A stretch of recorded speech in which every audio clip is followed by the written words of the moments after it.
തേനീച്ചയെക്കുറിച്ച് ശാസ്ത്രം ഇന്ന് കണ്ടെത്തിയത് 1400 വർഷം മുന്നേ ഖുർആൻ പ്രതിപാദിച്ചതാണെന്ന് നിങ്ങൾക്കറിയാമോ?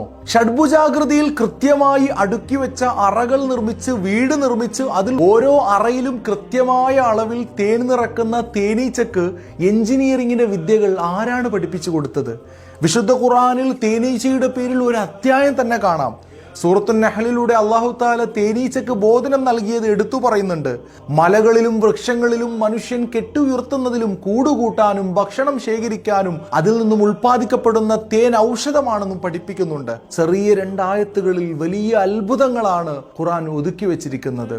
ആധുനിക ശാസ്ത്രലോകം ഇത്രയേറെ വികസിച്ച ഈ കാലത്തും ചിലരൊക്കെ ധരിച്ചു വെച്ചിരിക്കുന്നത് പൂവിൽ നിന്നും മറ്റും തേനുകൾ മാത്രം ശേഖരിച്ചാണ് തേനീച്ചകൾ തേൻ നിർമ്മിക്കുന്നത് എന്നതാണ്. സ്കൂൾ പുസ്തകങ്ങളിൽ വരെ അങ്ങനെയാണ് പഠിപ്പിച്ചിരുന്നത് എന്നതാണ് കൗതുകം. അവിടെയാണ് ഖുർആൻ കുലി മിൻ കുല്ലി സമറാത്ത്, എല്ലാ ഫലങ്ങളിൽ നിന്നും നീ ഭക്ഷിക്കുക എന്ന് പ്രയോഗിച്ചത്.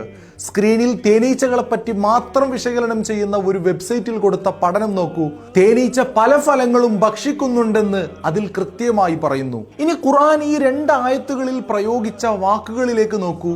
മലകളിലും വൃക്ഷങ്ങളിലുമൊക്കെ വീട് കെട്ടി ഉയർത്താനും ഭക്ഷണം ശേഖരിക്കാനും എല്ലാം കൽപ്പിക്കാൻ ഉപയോഗിച്ചത് ഇത്തഹിദി, കുലി, ഫസ്ലുക്കി, റബ്ബിക്കി തുടങ്ങിയവയാണ്. ഇവയെല്ലാം സ്ത്രീലിംഗത്തെയാണ് അടയാളപ്പെടുത്തുന്നത്. പെൺതേനീച്ചയെ അഭിസംബോധനം ചെയ്താണ് ഖുർആൻ ഇതെല്ലാം പറഞ്ഞത്. എന്തായിരിക്കും കാരണം? ഒരു തേനീച്ചക്കൂട്ടിൽ 3 തരം തേനീച്ചകളാണ് ഉണ്ടാവുക.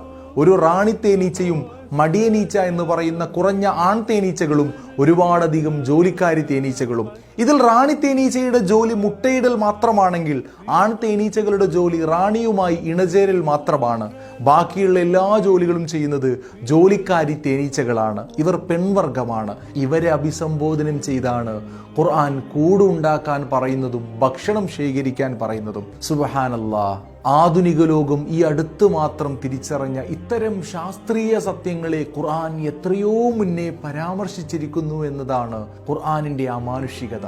ഇൻഷാ അല്ലാഹ് തേനീച്ചയെക്കുറിച്ച് ഇനിയും കുറച്ചുകൂടെ പറയാനുണ്ട്. അടുത്ത എപ്പിസോഡിൽ പറയാം.